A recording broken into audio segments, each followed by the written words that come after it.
Hello and welcome to episode 20 of Unqualified Game Chat. I am your host, Azario Lopez, and with me today, my co-hosts and my best friend, Spencer Legacy. And my best friend Azario Lopez is here too, because we're best friends. We're best friends. He's only so excited because I don't think I've ever called him my best friend out loud. It's been unspoken up until now. Yeah. Yeah. The validation. It's been like good friend, really good friend, guest host, co-host. And now we've evolved because 20 episodes. Come on. 5 months. 5 months of fun and excitement. That's wild. Following the video game journey and what's happening together. Talking about the hard topics that no one wants to talk about. Nobody's going to talk about Bathing Suit DLC. Nobody's going to talk about I don't remember anything. Saga Frontier. Yeah, Saga Frontier. It's been a long week, ladies and gentlemen. I can't remember, but definitely we talked about that. Oh my God. Now that you mention it, E3 was ridiculous. I had assumed that Ghost of Wado would come out and reveal the Switch 4K during the Nintendo event. During the Direct. And that did not happen. No, shocking. We did get a lot of stuff from that, though. We got a lot of stuff. It was so fucking beyond me, Spencer. Yeah. The day before the event, you had all these journalists, all these influencers saying, lower your expectations, lower them. And then Sir Nintendo comes out. Oh, Grand Nintendo. And gives us Fatal Frame, Maiden of the Blackwater on Switch, but not only Switch. Not just Switch. All platforms. Everything. With added costumes and enhanced visuals. Only Nintendo. Only Nintendo would have hosted that. It's coming to Microsoft. Where were you, Xbox? You had your little baby dick event. Why didn't you announce it? That was so natural the way that came out. It's a measure of scale.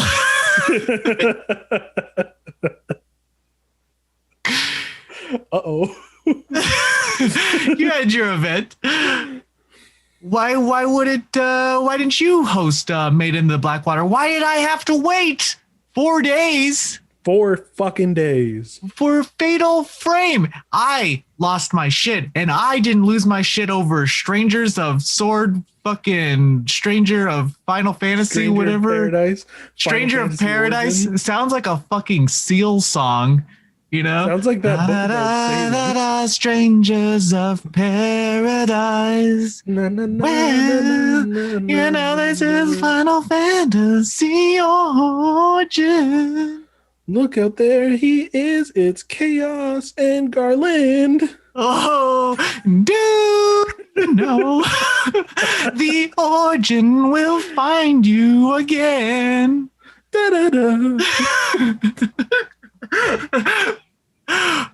We're really cool. We're so fucking cool and sick. We're awesome, by the way. That is what the name Stranger of Paradise reminds me of, is a Seal song. It does. Now I'll never forget it. And we'll never forget it after that. So I didn't even lose my shit over that. And Final Fantasy is arguably my favorite series of all time. Ooh. And now you give me, and when Fatal Frame came out, I was like, fucking grabbed all the stuff on my desk and just threw it off, went over to my shelves, threw them down, punched several holes in my wall. Bathing Suit fucking DLC, dude. It's back. That is why I didn't buy it on the Wii U. Tell you what, I held my ground, unlike all you other fake gamers out there, caving to what Nintendo gave us on those Wii U days. But I, a true gamer. I don't know if you can call anyone who buys Fatal Frame a fake gamer. That's like It's like as niche as it gets. You know what? Maybe nobody brought it, and that is what fueled them to even want to port it. Yeah. But I'm just so glad. And please, physical release. The EU nice. got it, but Wii U's not backwards compatible. So I'm hoping for a physical release. I love Fatal Frame. I've only played it a little bit, but it's so creative. I love what it is. It's the idea, right? That to do well, you have to get close to the scary thing. That's such a novel idea. And just because everyone knows that like there's like this unspoken like general knowledge that you take a picture and you capture someone's soul. You know, like that is we all joke about that or whatever. Yeah. So I find it interesting that's turned into this full game with a complete backstory. I don't know if I was genuinely scared playing that game. With freaky. With Resident Evil, you have more guns and stuff, and you have more.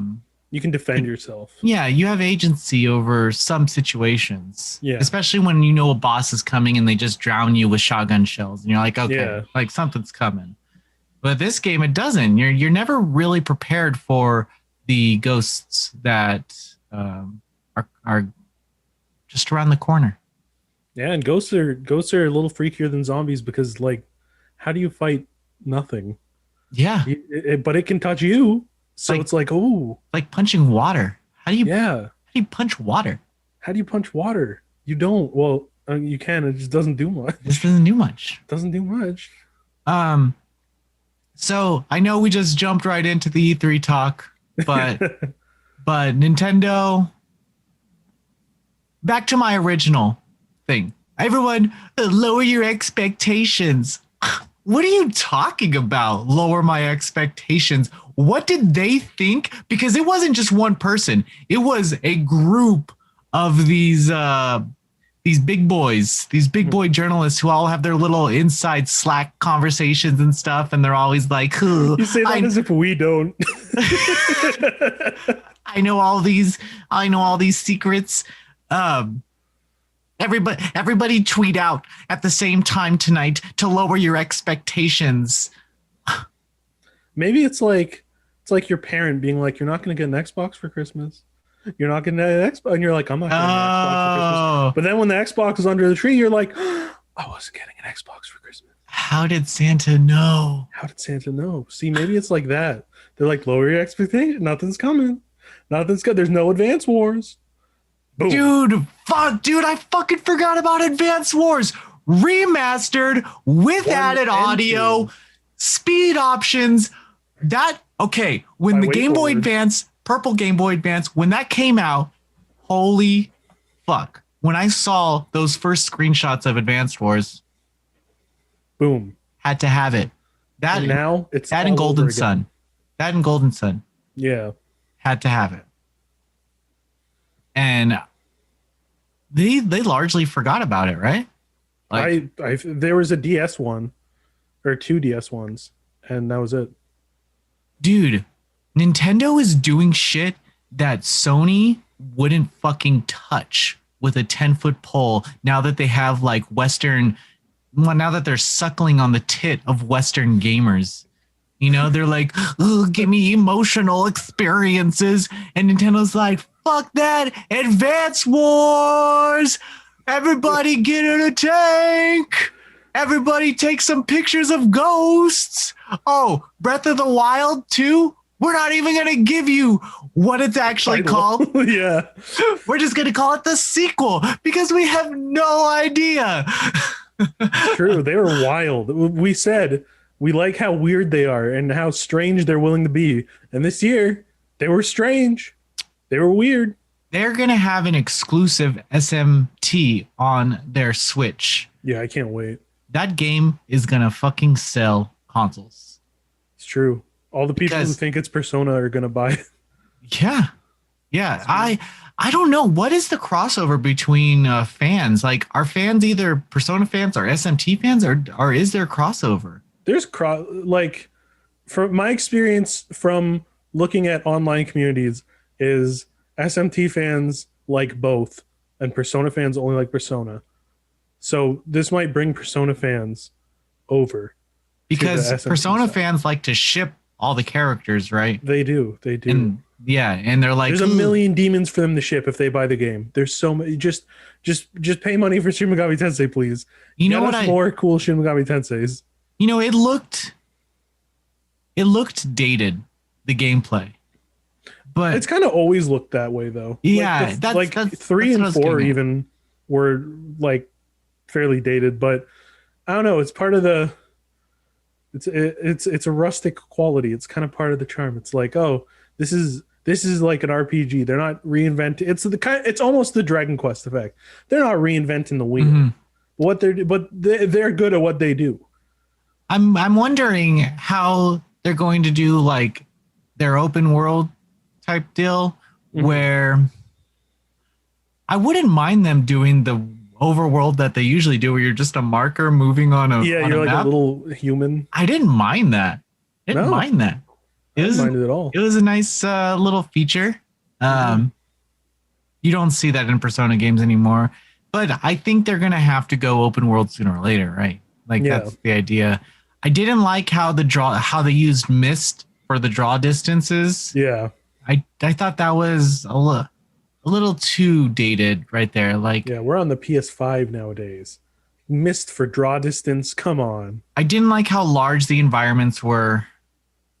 I think they could really scale those down and it'd still be a fine experience. Yeah. I'm used to, you can see enemies on the map and it's their models. That was nice. Very interesting because that's not even in 4 you could see generic like little ghost things, people like or ghosts. Yeah. That was about it. And 3, you couldn't see anything. In 5, you saw like they're like knights or whatever, right? Like they're like, yeah, I think so. Yeah. Can you guys tell E3 happened? We got derailed immediately. Yeah, and you know what? But rightfully so, because this E3 was full of letdowns. It was rough. But it was expected. It's a rough year for E3. Yeah. Like, it's tough to do an E3 in these conditions with, like, game development being affected by COVID, and that's starting to show more now. It's tough. But Nintendo swooped in, and they said, here's a bunch of shit. I think if those journalists wanted to say something, they should have said that for the Capcom stream, because that was Capcom basically just put some text on the screen and was like, we have DLC coming. You're watching it live, and the reaction when they said, that's enough for reveals, let's talk esports, but the room was just like Street Fighter, though, is a big series for them. Esports does get them money. They do the Capcom Cup and stuff. They have to show some love. But it's like why they show sports games. It's good for stockholders. But at the same time, I really don't care. So yeah, that's time they could have said, we're making Beautiful Joe again. And I would have gone, wow. They seem to have so much in the pipeline, too. Like there's so much they could have teased. But I'm half glad that they didn't put the resources like Bethesda did to shitty cinematic trailers. Yeah. Because that's dev time that could have been spent elsewhere. I didn't need to see some fucking woman in a fucking spacecraft going to space to see a Starfield fucking logo. You could have just put Starfield on the fucking screen again and say, we're still working on it. Yeah. You could have just you didn't have to show the new Arcane Studios this is a person working on a fucking car. Basically video proof that the game is still going. Just give me a fucking logo. I don't know. That's probably pretty contentious, though, because I'm sure there's a lot of people who would be really mad if it was just a logo. I'm sure there's a lot of people who. What else did you get? What else did you get from that? A song and a name of a game. What is it? Cocaine or something like that? Cocaine. Condemned or something shitty. Those are different words. Very started with words. A K. Do you know what it is? Quarantine or something? No. I'm gonna say I don't remember. I'm gonna say it's cocaine. I'm gonna go with cocaine. That's pretty funny. You're a drug runner in the deserts of Agrabah. I don't think Agrabah's real. I think that's just the Latin in Kingdom Hearts. But are you sure? I'm pretty sure. I don't think they could say Agrabah in Kingdom Hearts if it was a real place. They can't be like the next Kingdom Hearts world is Iran. Like I don't think you can put like a real place. I'm gonna challenge that, but I'm not going to look it up because I'd rather just imagine that I'm right. The last time I looked up something and was wrong was when I looked up that wooden horse. What's it called? Trojan horse? The Trojan fucking horse? Yeah. Wasn't real. Wasn't real. It wasn't real. It's just a story. Oh. No, it's from the Odyssey, isn't it? Yes, but why in school do they teach you that this is like the whole trick, you know, like, ooh, let's look at Trojan horse, but it's not real. It never happened. That's true. A book invented something that is taught in schools all the time that never happened, but they use it as like analogies now. But this fucking super old ass book just came up with it. It's a good idea. The fact that Homer came up with it. Fuck, pretty dude. Impressive. I know. Shout out to Homer. Shout out to Homer. Not just Homer Simpson. And shout out to Gilgamesh because that story has influenced so many great games. It's true. And Gilgamesh is a character in Final Fantasy. Badass, dude. Full circle. Full circle. Turned out pretty well. Let's just continue this talk about E3 and then we can get into what we're playing after at the end, if we want to. I want to know anything else that you're excited about? Well, Advance Wars and Shin Megami were big ones. A new 2D Metroid, that's pretty wild. That's pretty crazy. Yeah. I didn't think that was going to happen for maybe ever. I just assumed they were done. Yeah, they showed off gameplay too. Yeah, at the treehouse. I don't like I don't like the 2.5 direction, the 2.5D direction. Yeah, but I did think it looked really smooth. Mm-hmm. And I think they take that fusion color palette of like purples and stuff and big fusion vibes. Yeah, and put it into this 2.0, and I think it works.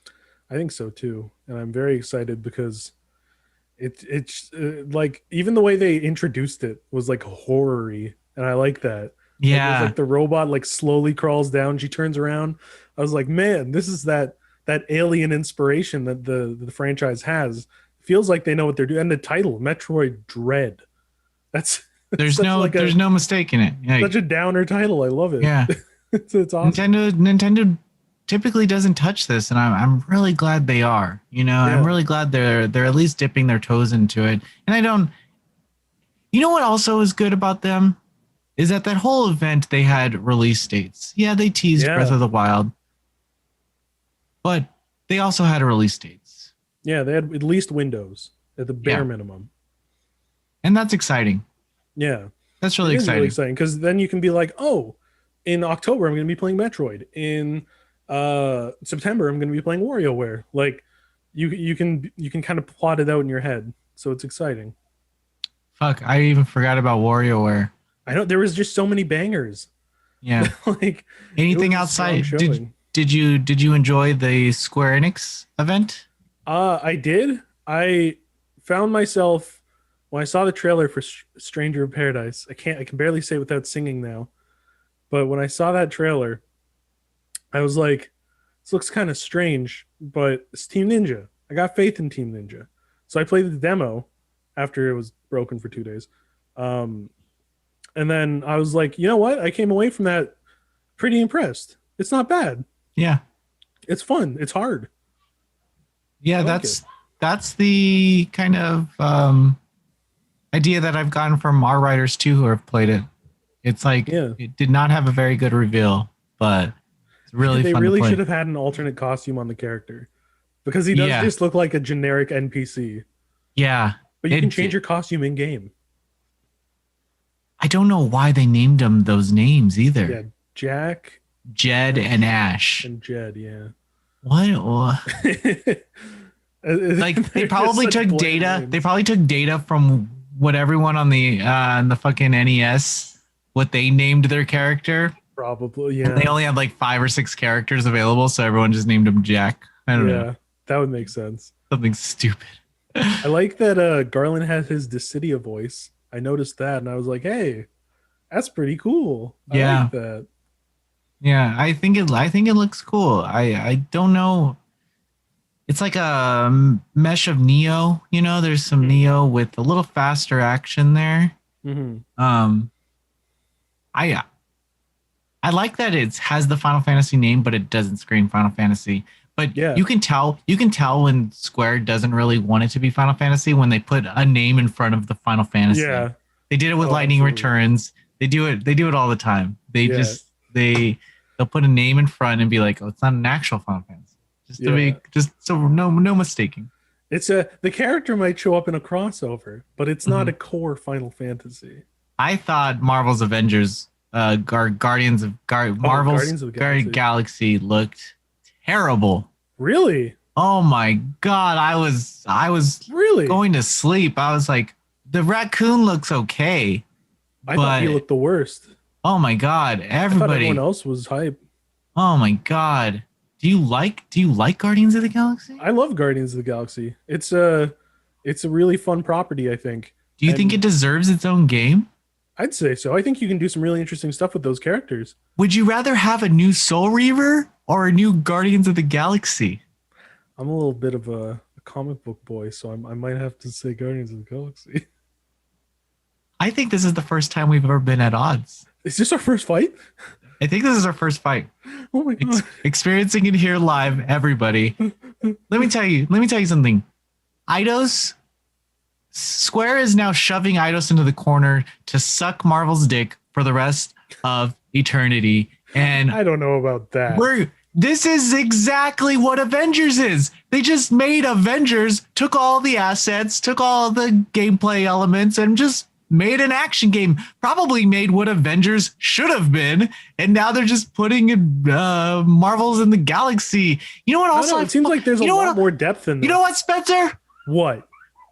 You know what also really grinds my gears? What grinds your gears? Those assholes pretty much copy the films with the writing. Like you have all the characters not sounding like their movie counterparts, but having the same jokes. That small furball or something stupid. You know that. To be fair, that happens with everything. Like when the movie came out, the comics suddenly were a lot more like that. So it makes sense that they're like, let's appeal to the largest thing that's been seen. Like, oh, everyone saw the movie, so we'll make it more in tone with that. But I have a lot of faith because they got the writer of the Annihilation series of Marvel, and he established who the Guardians are. That's kind of cool. They were big, so I have faith. I have faith in him. That's kind of cool. Yeah. Moving on. Did anything from Bethesda stand out to you? Not really. Oh, no, that was the Xbox one. So yeah. Bethesda or Xbox? It's the same thing, yeah. Either or. Psychonauts 2, I'm really excited for. I love the first one. It's one of the most creative games ever. It's such a fun game. And I saw at the last E3 we could go to in person, I saw Psychonauts 2 and I was like, wow, I can't wait to see more. And then we didn't see more for like a year. And then we finally saw more now. And I'm very excited for that game. It comes out the day after my birthday, so it's going to be a fun little gift to me. Happy birthday, Spencer. Thank you. Thank you for 2 months in advance. But yeah, no, I'm really looking forward to Psychonauts. Yeah. for Xbox and Bethesda, nothing really for me. They don't I really get why people were hyped. Like the announcements were like fine. Yeah, there's like a Halo. Really There's like Halo shit in there. There's a little bit for everybody. I like that they didn't announce games. Like they really sold the Series X for 2022. Yeah, but they didn't really care about it this year. Excited for Halo. It looks like Halo. It does. It looks a lot like Halo. Other than that, though, pretty toned down show. All in all, It was toned down, which I get, but I can't wait. Next year is going to be huge. Trust me. Yeah, and I think the real winner of this E3 are pixelated indie games. Yes, they bloody pixelated indie games. They ruled the show. Everywhere you look, you have these pixel characters ripping off limbs and drinking blood and blowing off heads, bone storm. Oh my gosh, it was a bloodbath. It was very gory, very violent. I think they're the real winners. This is for the indies. There were a lot of indie showcases. I think there was like 4. There's too many. You're gonna get in trouble for that one. You're gonna get Twitter shit for that. There was too many indie showcases. Just give me one. I just need one big one, and then we can move along. It gets really noticeable what the trends in the indie industry are. It's true when you show them like this. When you have them back to back, you can kind of see like, oh, right now they're all being influenced by this game. Yeah, and I like when people try new things. And there's a few indie games that are doing that, but I'm all down for dark themed pixel games though. I'll take it. I'm down for Yokai Inn. That looks delightful. Oh, Yokai Inn looks so cute. Holy shit. Looks delightful. Yeah. Get a nice hot chalky. Just a little inn. You got little ghosts, little spooky characters. God. That's wonderful. Just catering to their needs. There was a Yuri visual novel shown called I forgot the name. Fuck. But there was a Yuri visual novel. Like Please Don't Go or Please Say Yes or something like that. Please Say Yes, I think is the name of it. That was shown during a Wholesome Direct. But other than that, that's E3. That's E3. Fatal Frame, game of the show. You heard it here first. Advance Wars, other game of the show. Oh, Advance Wars, close first. Tied for first. Yeah. And under that is Metroid. What did you say? What? What did you say? What did I say? What was the next? I don't know. Did you say Guardians of the Galaxy? Metroid. Let me know what you're playing, Spencer. Well, I just started playing Ratchet and Clank Rift Apart because I didn't have time to play no dang games the last 4 days. Nope. I fell way behind. Just sitting down and watching press conferences, typing fast. So I got 5 games on my plate. I'm on the first one right now. I'm on Ratchet and Clank. And dang, I love it. I really do. It's truly delightful. It's the counterpoint to Sony's only making big emotional things right now. And that Ratchet and Clank is colorful and fun, but it's still emotional, but not in the same like heavy gravitas way. It's emotional in like, oh, these are characters who have a history and they're all interacting with each other and there's a lot of heart. And I love that. It's so refreshing. Like, I'm having such a good time playing it and experiencing the story and like the wacky characters and the sense of humor. It's such a welcome addition to the Sony library that it makes me very happy. I agree. I think it does have those emotional beats of friendship and a common goal. It also has a new world, a new universe to explore. A couple new universes. Quite a whole lot of rifts everywhere. Yeah. And I I like the dynamic of the characters, how the personality of Rivet is complements but contrasts with Ratchet. They share similarities, but they are definitely different. And I think that's why my criticism of it is that I wish they played differently, because they play exactly the same. That's true. And I don't like that. And they subtly explain it, like, all the guns you buy, you can have them and you can share them. I do like that they explain it. That made me smile. I was I heard it. I caught it and I was like, okay, I guess. But then, like, I picked up booster shoes as Ratchet. Yeah, that was the first one I noticed, where I was like, and I was like, why does Rivet? I get why from a gameplay standpoint, so you don't feel like you lose anything. I just don't think it matters, because when it shows you on the overworld and it has their heads right there, like, it doesn't matter who you choose. It's true. They both play the same, so just go down the fucking line. Yeah, but it is overall, I'm really enjoying it. I'm gonna have that review out this week, I think, or Monday at the latest. So I'm trying to blaze through it, but I'm really having a great time with it, and I can't wait to. After this plate is empty, I might go back and try and plat it. I've heard it's not a hard plat. It's not a hard plat at all. Yeah, so I'll probably go back and do that. But right now, that's what I've been playing the last few days. What have you been playing, Azario? Nothing.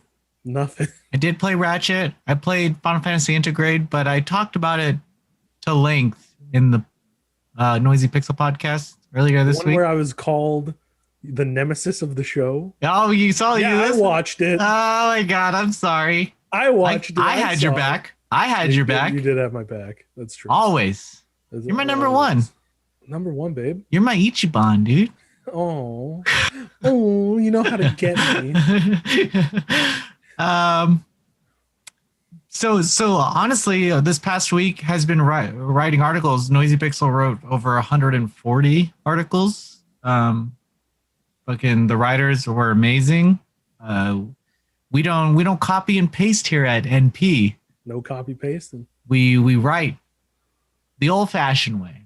I feel that because I wrote 37 articles. You're insane. I just wrote, like, each one. I'd be like, here's the news. Here's a summary of the game. Every time I just rewrite a summary of I never copy it. I'm just like, okay, let's see what this game's about. Type it up. Yeah, I kind of explain the trailer sometimes. Yeah. I might pad it out with we'll have more news to share, or we'll follow us for more, pad it with a little. Check out the trailer above and the official website. Little SEO bump. Yeah. But it was a very long weekend.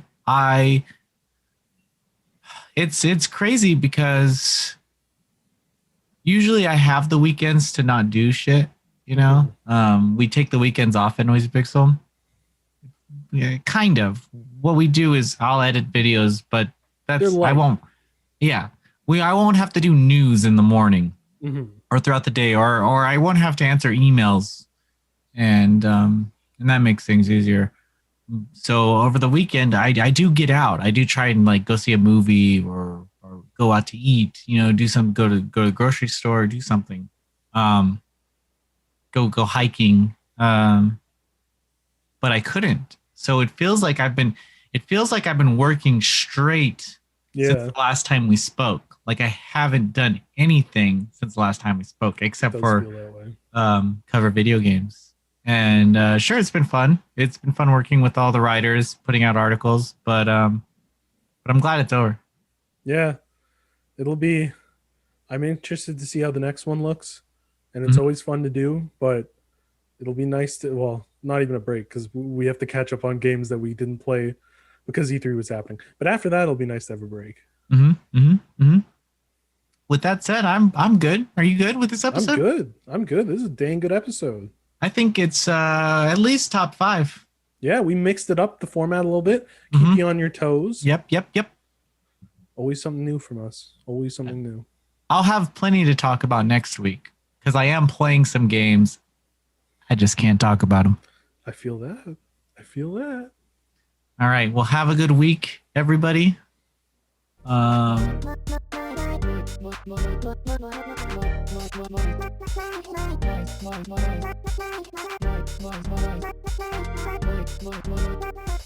Noisy Pixel.